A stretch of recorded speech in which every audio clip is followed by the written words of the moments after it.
So be ready to talk about money with other people. Now I'm going to give you the 3 C's framework that I use for building my brand: clarity, consistency, and credibility. Now you need to know who you are, who you serve, and what makes you different. I have been approached by alcohol brands, Martell, Heineken. I don't drink alcohol. I don't know why people find it. I don't drink alcohol because it's bitter. I don't know why people say it, and I always throw them on my social media. But that's who I am. So when these brands approach me, and I promise you, the alcohol brands have the biggest budgets. The money was, and I can tell you, it was like £30,000. And then you know the other people that have the biggest budget, the gambling ones. You see those oh my god, I was like, God. I'm like, you know the alcohol ones, you would think I have friends that drink alcohol, like, what if I got them to make the video for me? Would it make sense? But then it wasn't who I am. So you need to know who you are, who you serve, and what makes you different. Your niche, your target audience, who are the people that you approach to? Why a lot of people buy from the brands that I promote. Metrical always wants to work. They worked with me throughout last year, and they're working with me this year because every single time I talk about their product, a lot of people sign up, a lot of people buy, a lot of people convert. So who is it that you serve, and those are the people that you target. I am a friend. We're trying to work with DJI because we use DJI a lot. So when we were able to pitch to them, we're like, okay, this is the metrics. This is what we've been able to do. This is how we've been able to work with brands and all of that. How many of you know like the Aura ring, the Ultra Uma ring that I'm wearing one right now? So when they sent me, this ring is like 400 and something pounds. When they sent me the first ring, it's bought, and they sent another one because they know that my audience will definitely convert. So you need to know who it is you serve, who it is your niche and your target audience. Also your unique value proposition. The only way I would ever fit in a ring like this is because I'm going to be able to fit it into my daily life, into my content. It's not going to look at something that I am forcing you to buy. So you need to understand all of these things. And also your brand tone and your voice. I talk to my friends online. I call them my social media besties. Like I am having a FaceTime with my friends. And I don't just use it in a way that I am talking about people. I always talk about Love Island. I love my Love Island video. I love talk about Love Island. Right now I'm obsessed with Haaland and at World Cup. I'm watching World Cup because of Haaland. And it's just because, and the way we're talking, and then I watch Korean movies a lot and see dramas. So when I'm talking, yes, I talk the business part on social media, but because I have a brand tone and a brand voice, it just blends together because I'm a lifestyle content creator. Now it's consistency. Now consistency is not showing up every day. You don't have to post every day. I haven't posted since Wednesday, and I'm not going to post until like Tuesday. But that's fine. Consistency is showing up when you say you're going to consistently show up. If you say you're going to post 3 times a week, it doesn't matter when you're posting, whether you're posting Monday, Tuesday, Wednesday, or Thursday, Friday, Saturday. As long as you stick to it, just stick to something that works for you. You can post once a week. I post on LinkedIn once a week, and it still works, and it still grows my LinkedIn audience. And I still make money from LinkedIn. A lot of people are sleeping on LinkedIn because LinkedIn influencers are actually making money. Have your same core message across your platforms. Have the same image, the same core message. Don't be a different person on Twitter. Because a lot of people they troll a lot of people on Twitter, and then you're an angel on Instagram. Don't do that. They would find you, and people can smell the fakeness from afar. Post regularly and have a recognizable visual identity. You get to my YouTube, you're seeing green. You get to my Instagram, you're seeing green. You land on my LinkedIn profile, you're seeing green. Green is my favorite color. But it just like it's a visual identity. My image, my designs, once people see the green and orange, they know that's Bolaji. Your credibility, build proof that backs your positioning and earns trust. Results, testimonials, case study, your collaborations and partnerships, consistent delivery of promises. I tell brands now, I'm not going to work with you one off. You want to work with me, let's do 3 months. It's like, because I need to build consistency with my audience. So it just, and because I have proof that there are brands that I've worked with for 2 years, it just builds more, how do I say, more credibility. When people come to meet me for training and they be like, oh, okay, Balaji, I'm like, oh, I've trained over 1,500 people. Of course you can learn from them. Next slide, please. Hold on. I have it. Oh, okay. I think I'm just going to hold it. Next slide. Next one. So let's talk about content that converts from followers to clients. And I'm sorry, I don't always like doing 4 stages, 3 stages. That's just me. I like things in lists. I have ADHD. So the first thing is awareness. When they discover you, you need to get them to like you. If people don't like you, they will not listen to you on social media. If they don't like you, they will not like your content. And please, one thing I will tell you, don't be afraid to ask them for engagement. People will watch your video from beginning to the end and forget to like. Tell them like this content, share this tell them to click the link in your bio. Tell them to follow you and ask you questions.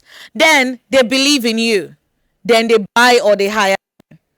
Examples of how people discover you: how to post, tips, or relatable content. How do they like you? They would take them behind the scenes. I just woke up one day. I'm like, okay, I buy a lot of Korean skincare. I'm like, you know what? Let me just sign up for the ambassadorship program. And I got in, and within 2-3 days, 3 PR boxes landed in my house. My friends are like, oh, I want first day. And I posted on my stories, like, we applied last week and PR boxes arrived today, like before the end of the week. So it's like, build the behind the scene content. And I was taking my audience on that journey of, oh guys, I always spend so much in skincare, or can we just do this and everything. Behind the scene builds relatability. Opinions and hot takes. I will always argue Love Island with you. Chinese movies, I will be there. Anybody that is dragging Aland, I will be there. Personal stories. I'm very particular about this. I'm a very public, private person. Whatever I don't want social media to know, I will not even post it on close friends. I will not share it. You will not see it on the internet. So know where to draw the line with your personal stories on social. We don't care. We just want gists. Case studies. If you've worked with brands before, break it down. What worked? What didn't work? What did you learn? Client wins, testimonials. I always do that if I want to work with brands. Direct offers. Now you sell stuff. I sell a lot of things. Like, I just make money from most of my digital products. Most people will buy from me. Most people actually buy from me. So you can have direct offers, clear CTAs, and offer limited time value. These are the 4-stage content journey. You want to build awareness, make people like you, then they get to believe in you and they buy or hire from you. Next slide, please. And one thing I'm going to say as I go on is, your family and friends will not support you, and that's okay. My mom still supports. She's always the first person to comment. Sometimes I'm like, Mom, it does not relate to this content, but it's fine. But my mom will always support me. If nobody likes that post, she will like it.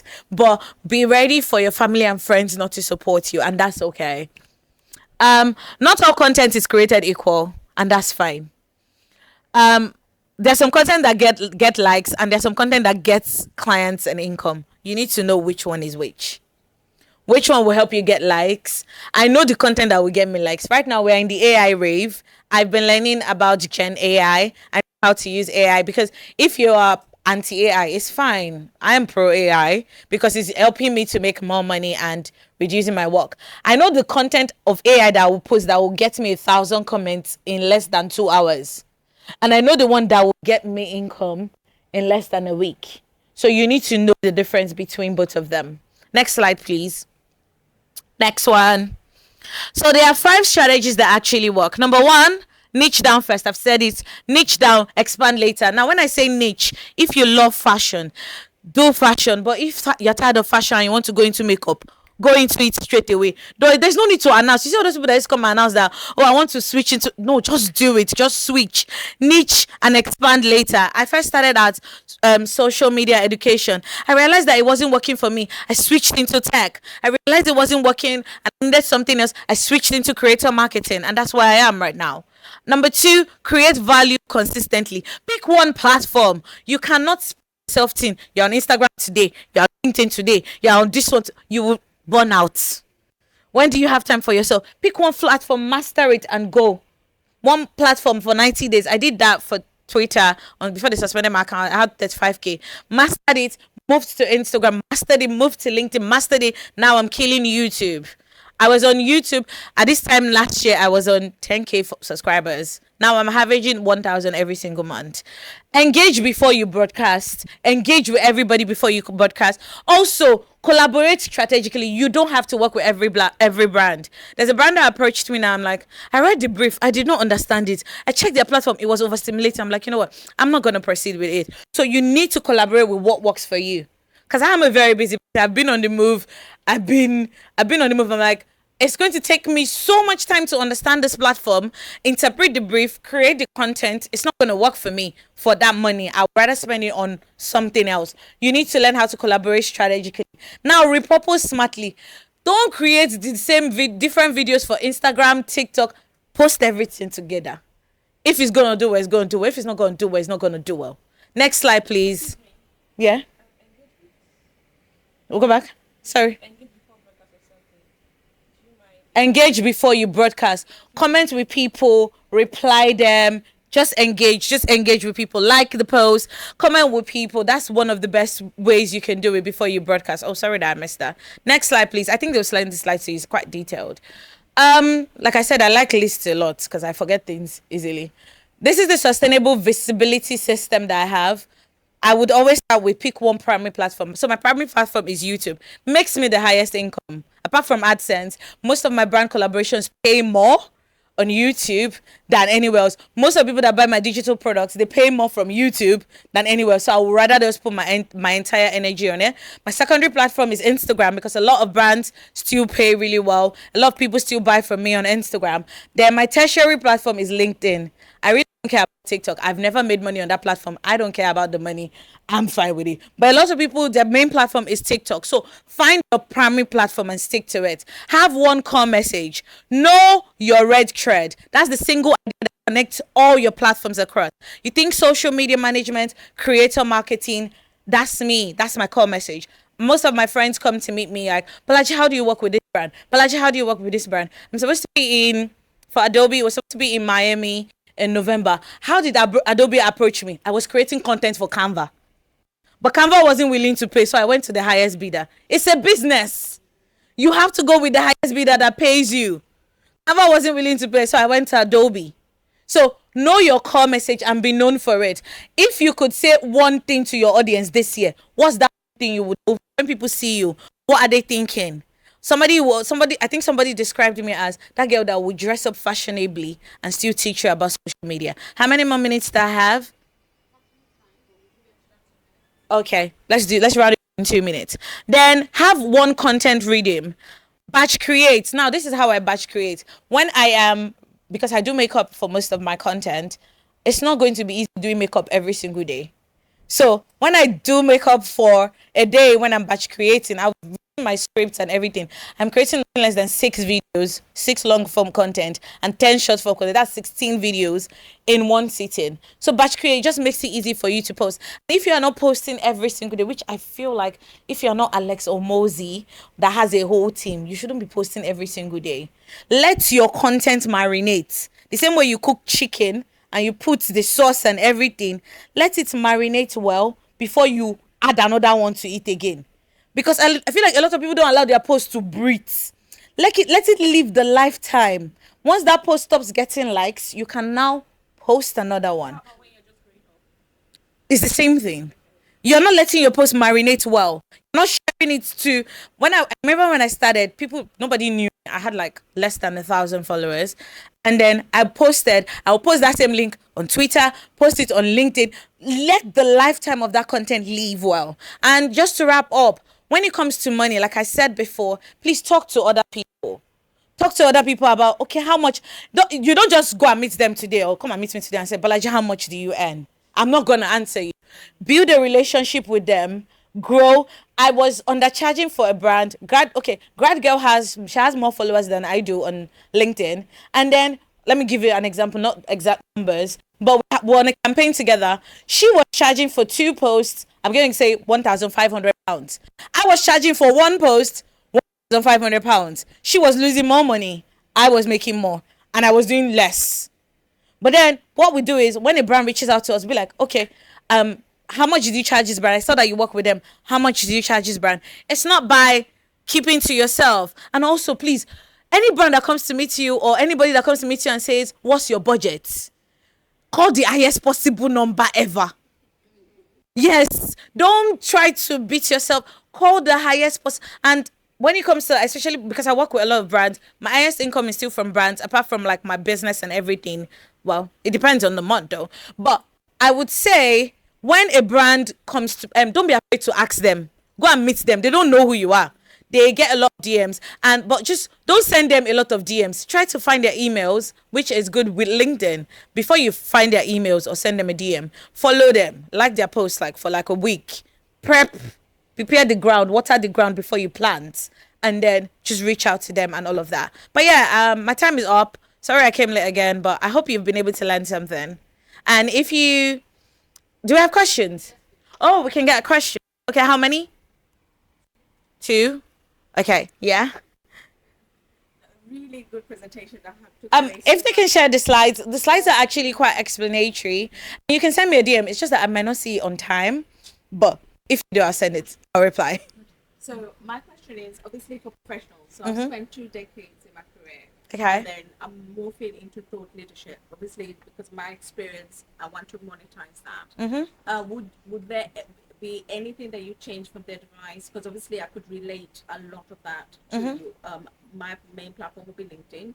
I could relate all of that to my LinkedIn, but it would be one thing that you would say to professionals like me that's not on those slides. So if I'd say, especially with thought leadership, that's when I started. I was working at 9 to 5, and before they fired me. Yeah, they fired me. They said they were restructuring, but it was a firing, and that was because I had an accident and I wasn't in for like a month because I had internal injury, but we're not willing to listen. And then I created my page just to rant about not having a community, and then before I knew it, I became a thought leader. So what, based on your experience, if you start posting about it, you'll be able to see what your audience would pay for, and you will be able to charge for it. Also, down to speaking engagement, I paid to speak in most places. Like the month of May, like I was in month of May, it was like my highest grossing because I was on the road every single day. I think I just paid rent in Manchester just for paying rent because I was in London mostly, but I was getting paid to just speak about my thoughts, speak about like thought leadership and everything. So I'd say start engaging more on LinkedIn. People are making money on LinkedIn. I don't know why a lot of people are sleeping on LinkedIn. No, you shouldn't have to. You shouldn't have to. I'd say start having conversation with people that post about money on LinkedIn. I can give you some off the top of my head. There is Tammy Oladipo. There is also Jay. I don't know. She's a purple girl. She has these purple braids. I can just try to ask who is this purple girl. I think her name starts with a J. She makes, I think on LinkedIn alone, she made over $22,000 last year. And I know that a lot of people that work, because that's where a lot of brands leave. So for your thought leadership, you can start with freebies. But for example, I'm working on a freebie. At the end of the freebie is my paid product. So do a freebie that would not cost you anything. So I did a freebie with Meta. I'm not going to do, it depends who it is. The brand is. I'm not going to do a freebie with Adobe, but Adobe actually treats me well. Like that, they're the best brand to work with. But I'd say just start with the freebie, and always link your details. Always link like the paid products to it because that's where you make money. But yeah, LinkedIn is actually a very good platform. I feel like a lot of people are sleeping on it. I'm going to take a guy. Yeah. So you're a lifestyle content creator. No. No, you're not. No. I thought you said you do lifestyle. I just do lifestyle because I basically incorporate my lifestyle into my social content. So I'm not a lifestyle content you creator. categorize yourself as I'm a tech content creator. Oh, okay. Yeah, Well, then that changes my question. but still ask a question. Lifestyle tends to pay quite a lot. Mhm. Right? Tech does. Tech does as well. Yeah. But then let's say, for example, you're a music content creator. Mhm. What's your advice to people like that? Because the money may not be as much. Also, have you ever experienced the issue of working with brands that are overseas? But I've heard this stuff about they have UK pots sometimes and like US pots. Mhm. The US pots pay way more. Mhm. But they won't work with UK content creators. Have you heard about that? Oh, all the brands I work with are not in the UK. And they don't. They pay well. They pay in pounds. So I feel like also you need to like speak to people in the industry to actually find out what's going on. just make a go to events and speak to people in the industry. It will help well. But also, because you're a music creator, what are the gadgets you use? You can talk about most of the tools that you use and get paid for using those tools, and also paid to review those tools, and that's where you make more money from. Yeah. Can I just take this person? Just one more. Just one more. Sorry. Yes, it's a silly one, but It's fine. Just go. What are your two favorite K dramas? Oh, okay. It's a favorite one, but I just finished The Perfect Crown. That was my favorite, and then a C drama that is my favorite is what's the title? Push Jade. 40 episodes. I'll see through it. No. Thank you guys so much. Thank you.